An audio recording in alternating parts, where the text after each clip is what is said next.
Okay, so we are in Perek Tes. How can a person come close to being a giver?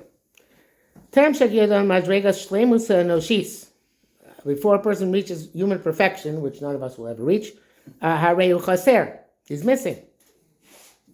So therefore, he doesn't have the generous ambition, which comes because of expansiveness of his mind. In other words, that he's able to give because he's running over with goodness. What else is he going to do? She's bar Perek, which we talked about previously. So therefore, on his way up, he has to use a hungry ambition on his way up. It's a ambition to fill his lack. Which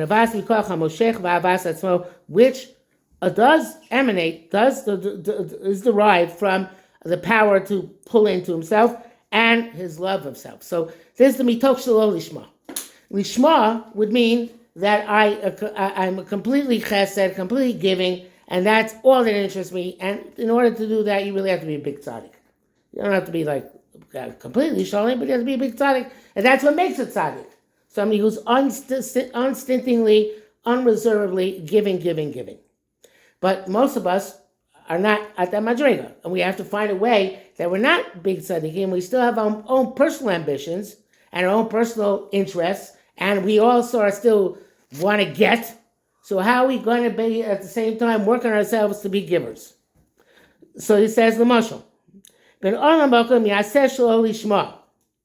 You can do ben olam bakum mitzvah shelo lishma, mitoch for himself, v'klomar tzarich atzmo, mitoch shelo lishma bal lishma. That's for eventually, hopefully, you'll come lishma. Yaseh miyira, which is a low madrega, because hainu shiyore l'nafsho mionesh. You're afraid of a punishment. That's also shelo lishma. You're not supposed to do a sefer Hashem out of fear of punishment. But if you know the way to get there, that's how you do it. You can do it in order to receive a reward. You want to get rewarded. So that also is shelo lishma. So that Tikkun Shishol tells the beginning of Pilavos. We're not supposed to be like that. But that's a very high madrega to reach. And Ben Orma Chaver also, you can follow this path. V'gam mitoch midas rachamim umidas rachamim. And this is all out of rachamim and the midas rachamim, which is different than chesed. We discussed the difference between rachamim and chesed. Rachamim needs a catalyst. If I see a poor person in the street and I have pity on him, that's rachamim. But I would not have had pity unless I had seen somebody who I should pity. It's not something which comes from me initially. It's provoked from something outside of me. It's a response. Chesed is not a response. Chesed is, I'm a Baal Chesed, so I give. It's not because something provoked me, made me feel I should give, but rather because I'm a giver. So Rachamim is a lower madrega than Chesed. Now, sometimes we say Rachamim is better than Chesed. For example, if you see somebody who's an addict, and you're Baal Chesed with him, so then you're going to give him money to support his habit, even though it's bad for him. So at that point, obviously you don't have Rachmanis on him because he's going to misuse the money. But Chesed would make you give him money anyway. So that's the flaw in Chesed. Chesed is higher than Rachamim because it's inner driven as opposed to outer driven. But it is also more dangerous than Rachamim because you're not assessing the situation. You're just giving. Right? Is that clear? You look like you're stroking your beard. No, because it doesn't make sense to me. Because a person who has rachamim, right, or a person who's a giver, just because they're a giver doesn't mean that they're going to give them for bad. Meaning there's many ways to give. It doesn't have to be with money. It could be, I can give you my time. True. To sit down with you to work out your craziness and whatever addiction you have. Right. Or it could be I'm giving, or rachamim, I feel bad for you, so instead of giving you something, or instead of showing pity, I'll take you under my arms and also like help you assess the situation that way. Why does it meaning why does it have to be this is the highest level and there's a flaw on the highest level? Why does it have to be that? Because anything which is out of balance, even if it's a high, I'm not sure it's a good answer to your question, but let me say it anyway. Anything which is out of balance, even if it's a positive, in a positive way, is not optimal. So it could be a chesed is higher, but still it's not optimal because it's extreme. So anything which is extreme has dangers to it. On the one hand, it's great, you're extremely good. But on the other hand, being extremely good sometimes doesn't work. You know, there's a Gandhi who was a famous proponent of non-violent demonstration, right? I forget there's a word for it. Non-aggression, there's some word for it. Anyway, so he suggested that the Jews during World War II practiced non-violent demonstrations against Hitler, and see that's effective in India, but against the British, she effective against Hitler in Germany. So obviously would not have been effective against Hitler in Germany, right? So that's a case in which somebody who wants to not engage in violence is wrong, even though violence is very bad. Yeah, but there's a time and place for everything. So the time and place for everything. So that is why we have in the Avos we have Avraham, Yitzchak, and Yaakov. Avraham is considered to be a paradigm of Chesed. Yitzchak a paradigm of Gvura, the holding back, and Yaakov is the harmony, the balance between the two of them. It's called Tiferes. So yes, the idea is that a person actually in this world should temper Chesed with Rachamim, right? It should be something where he assesses the situation. But Rav Dessler is saying, the way he's doing it right now, of course, even on a high madrega, you should always have some balance. But right now he's saying, look at Rachamim as a form of Shalom Lishma because he said there's some guilt involved. Because very often, if I give something to somebody, it's because I feel guilty, and that's what the pity is guilt. Why does it have to be that? It doesn't have to, but very often it is. I mean, the way I can see it is that a lot of people give, they feel guilty. I have money, you don't. I have talent, you don't. I'm smart, you're not. Not you specifically. No, that I understand.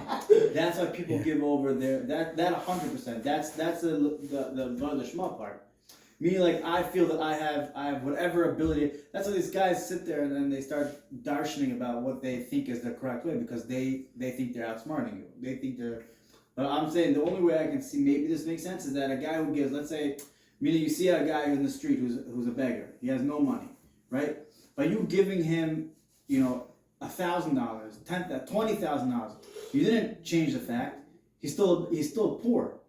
You just put a Band-Aid on it for the next, for a month, 2 months, 3 months.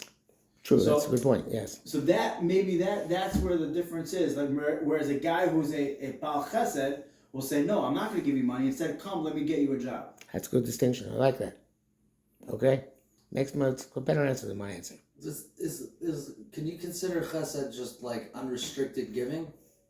Well, yes, that's what I was saying. But what Ellie's saying is somewhat different, and I think has merit. That there is rachamim is a one time on the spot when the catalyst is there effort which I make. But chesed would be to take that and make it something which is permanent and lasting, even when I'm not in that situation. Right. So according to both, too much of that is not good, because number one, I guess somebody has only so much to give. But if they have, like, for somebody who his time is very important, for him to stop and help a beggar is maybe not the right thing to do at that very time. Okay. Because they're spending their time helping 10 other people. But that's the difference. I'm saying that would be a difference. That's the difference between a guy who's a giver. Chesed the person would stop and give, no matter how much I could be helping other people. Okay, so let's finish this paragraph, Yeah. because he also brings in the idea of hanosi b'olim chavero, which is a very high madrega. Hanosi b'olim chavero means I actually bear a burden with you. When you're burdened, I feel burdened.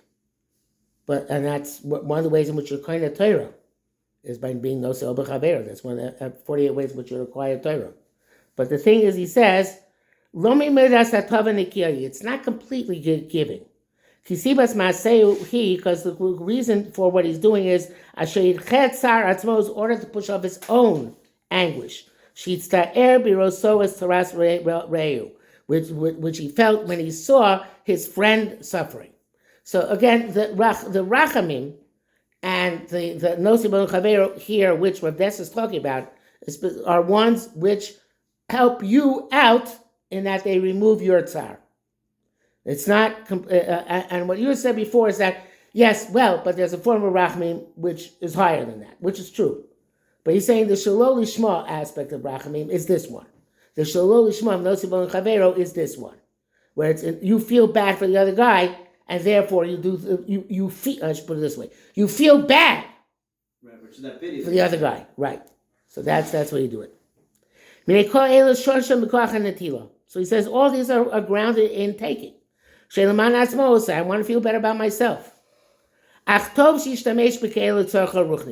it's good to use them. For ruchnius, we use whatever tools we can get. A commotion in Amar, like it says, you should love HaKadosh Baruch Hu with all your heart. With the Yetzer Tov and Yetzer Hara. Lemor, to tell us, somebody's on the way up. The way he's interpreting, there are many interpretations of the pasuk. I would interpret it totally differently. But the way he's interpreting the pasuk, means on the way up, you have to use Yetzer Hara. It's a tool that you have to use in order to climb up, because you can't fight the Yetzer Hara outright. So it doesn't work that way. At some level, maybe you can get that way. But on the way up, you have to enlist the Yetzer Hara. That's the Shalol Lishma. The Shalol Lishma is using the Yetzer Hara in a positive way. Okay, finding something which is going to be a drive for you, will give you ambition, as long as it's not in a negative sense. But even that's considered to be that use of midas yitzor hara man tzorchel yoso. In order to uplift him, uplift himself. Sorry, that's like a little bit of a dangerous game, though. Like, let's say life is dangerous. No, let's say somebody's motivated to be the best person in their shir, top bacher in their shir. I'm going to sit in the base measures, make sure I sit here longer than anybody else. Mm-hmm. Okay? Therefore, I'll clock in the most hours. People will see me as the top bacher, right? Right. And then they're doing that for 3 years or whatever it is. And then at some point, either they're just not naturally the smartest person there, or they crash and they have no foundation to what they're doing because it's based off of just being the best. You're right. If that person never gets to Lishma, he's going to have a crisis someday. Right. Yeah, okay. Absolutely. There's an amazing here. A wonderful thing. Eitz a tova mode. A very good suggestion. To acquire the power of giving to somebody who takes it deeply. Now, what he says here is quite fascinating. He says, "Henkoch umanus," the power of art. Art is, or craft, I guess would be a different, but the same principle. Umanus lavchin dvarim dakim bekoach hamidameh, to be able to discern, to distinguish very fine things with the power of one's imagery. Matna sakelhu, it's a gift from God. This talk, if you have an artist in painting, an artist in music, an artist in any form of art, they are capable of putting emotions and fine aspects of subtle aspects, I should say, of their subject, of their thoughts into the work that they're doing. And that's what distinguishes between a great artist and a lousy artist or a mediocre artist. A great artist is able to put into the great masters were supposed to be able to put in their portraits the personality of the person they're portraying. And that's the whole godless, evidently, of the Mona Lisa, is that it shows the personality of the Mona Lisa, which, of course, then everybody argues what exactly it is. But the godless music is that, for those who, I don't appreciate music. But not at all. The Gra said, the Gra, however, said that in order, the most important discipline, in other words, area of study, in order to understand Torah is music. It says that he studied all branches of wisdom except for medicine, because father told him not to study medicine, because if he studied medicine, every time there's somebody sick in Vilna, he'd have to go heal them and be Bittul Torah. So he didn't study medicine. But he studied every other possible secular subject which existed at that time. By the way, till 1840, it was possible to actually study all knowledge. Around 1840, it became no longer possible. There was too much knowledge, so no one person could master it. You have to specialize. But until 1840, there was not that much knowledge in the world, so somebody could master all of it. So the Gra said to master all of it, including, but music is the most important. Now, what? Well, it's Chassid. Yeah, but the thing about the part. The moment you classify them as chachmos, the Chassidim reject them because they hold all chachmos chitzonius from the Sitra Achra. So therefore, the Gra is much more. He's saying no, you need chachmos chitzonius. It's a tool for Torah. Saying that music is the most important one. Yes, the Chassidim would probably agree with that. But obviously, I don't think the Chassidim understand Torah better with the music. They understand Dveikus and HaKadosh Baruch Hu better, but they don't understand the music. Are we allowed to question the story, by the way? What? Are we allowed to question the story or not? You're allowed to question the story, yes. How can you say that if he could save one Jewish life, you're Machal Ilavi Machal Shabbos, and if so, then for sure be Bittul Torah. No, he's not talking about saving lives. He's talking about if there's a sick person. That's saving a life. No, it's not. No. He'd be clear to go every sick person because he'd be the best doctor in town. Uh-huh. Yeah. Somebody has a sore throat, strep, whatever. Yeah. That's not saving lives. Yes. That's prescribing antibiotics. Yeah. It's Not not. back then. But obviously, not everybody becomes a Torah member, right? No, Why doesn't everybody become a Torah member? Those who can. What do you mean those who can? Those who can should. No, everybody can. I can't. Why not? Because I don't like going into the situation. They'll train you. No. No. If my kid gets hurt and my kid's bleeding, I'll run and help her or him. I can't. But I can't go into the knowing that. Okay, but that's not. That's Exactly. I'll drive the bus. But, okay, even that. Right. Okay, but you're not mechuyev. So not mechuyev to do that. You don't have to you don't have to become a doctor. You don't even have to become an EMT. If you are an EMT, then you have to go whenever necessary. Okay, so that's a person could choose what their craft in this world is. Anyway, so again, I don't understand anything about music, but people who do understand music understand that there's a special. You can't just be Beethoven. Decide because I want to be Beethoven. Can't be Mozart because I decide I want to be Mozart. There's tremendous chachma in it, evidently, right? I don't know if it's chachma in Jewish music so much. I think Shlomo Carlebach just played 3 chords or something like that. But but there too, So, who knows? What? You can ask my father. There's a lot of chachma to it. Okay, it's a what? It's a Carlebach? No. Okay. I didn't say that. I said you can ask my father about the chachma music. I didn't say about Carlebach. Nothing to do with Okay. it. So. People get degrees. People get degrees in music. You get. Yes, of course. Yes. Yeah. So Real music is. So to put emotion into music. nowadays. To put emotion into music is a special gift, right? That's what he's saying. Put emotion into art is a special gift.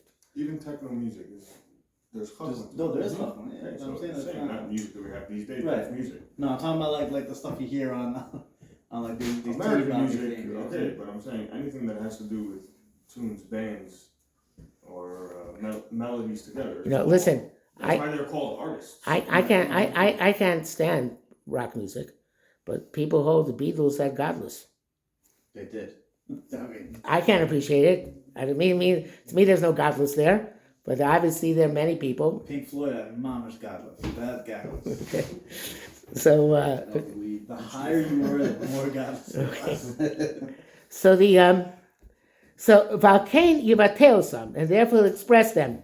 In Bidvarim or Biksav, if a person is a poet, a person is an author, that's also a gift. It's very hard to actually be a good writer, certainly of fiction. Right? Non-fiction can be boring. But fiction, you have to be somebody who's on a very high level of perception. And in peso or in a sculpture or betmuna or in a portrait, Aman Gadol, you have to be a great artist to express the Mashal, for example, as we the feelings of the mother in her concern for her children. And one of the big things that the Renaissance painters painted is the mother of Yoshka together with Yoshka, and obviously there's supposed to be this tremendous sense of her looking with great fondness, etc. So this is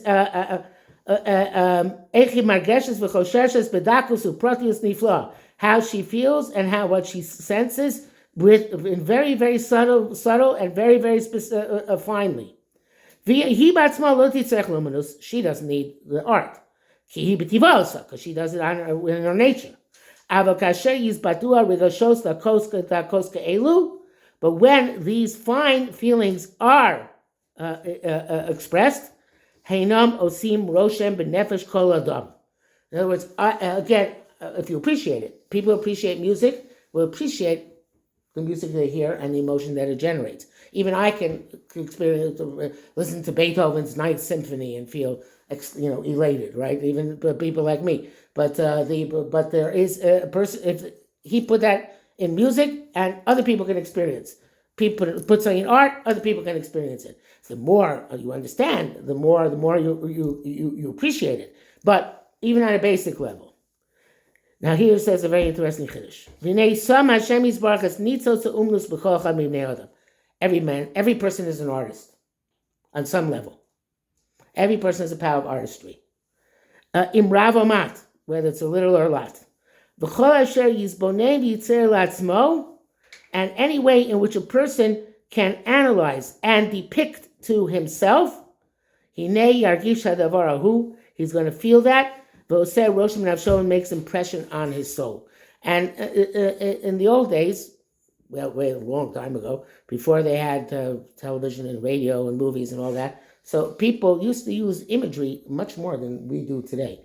When people would read a book, right, they would actually use imagery in their mind to create, we still do, to create the scene which you're experiencing in the novel, right? If you hear something on the radio, same idea. You create the scene in your head.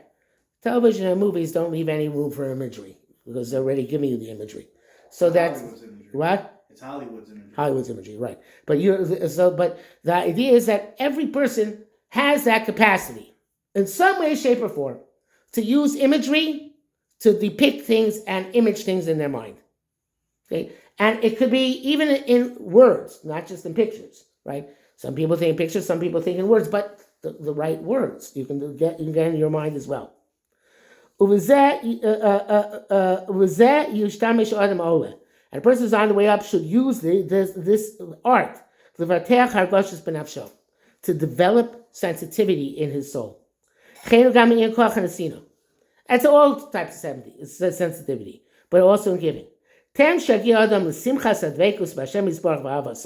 before we get to the joy of connecting to Hashem and loving Him, which are the source of giving, you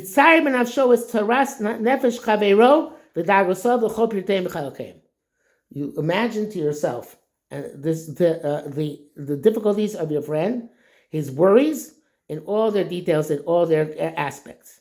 And then you'll be able to bear the burden with him and have rachmim on him. And also when you depict in your soul the greatness of the happiness of your friend and his whatever he's enjoying, when he goes to when he gets that which he is he wanted. So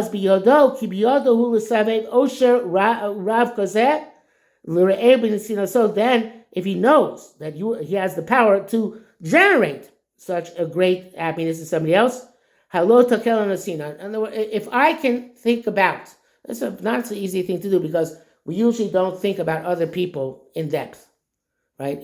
But the idea is that I should try and depict myself the other person's needs, or aspirations or experiences, whatever the case may be. In English, we call it empathy, but it's much deeper than empathy, because empathy is just a word. Here he's talking about using that empathy and making something concrete, using one's power of art. So use together with the empathy to make a powerful imagery, which then was going to make me much more sensitive and much more giving, feeling and giving to that person. If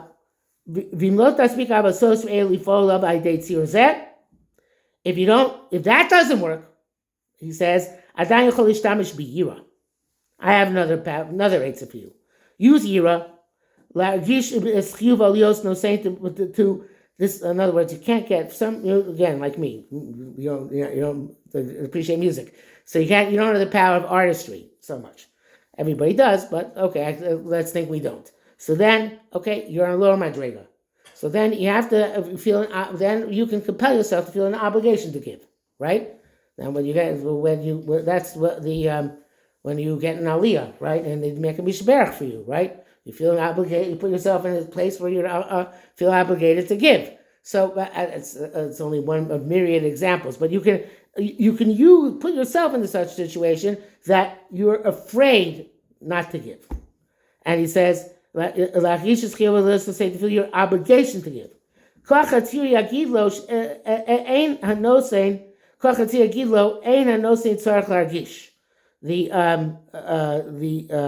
The power of that I think there's some word missing here, but the power of, you're not going to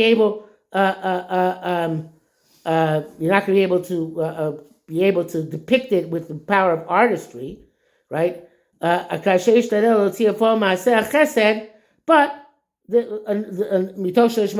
here too, when you feel obligated and you do this ma'aseh chesed, so then his deeds will arouse that power of Nesina internally as well. Okay, but he says, now if a person goes through that, again, that's a lower madrega. Person compels himself to do good, but he's personally selfish, right? He needs something he has to fight with himself. He has to compel himself. Person who's not basically selfish, a little bit higher, he can use that power of artistry. He says, and above that, somebody who's already got to the level of giving. He doesn't need that artistry. He gave himself a new nature. In other words, by doing this enough times, you change you change yourself. His new nature will do it for him.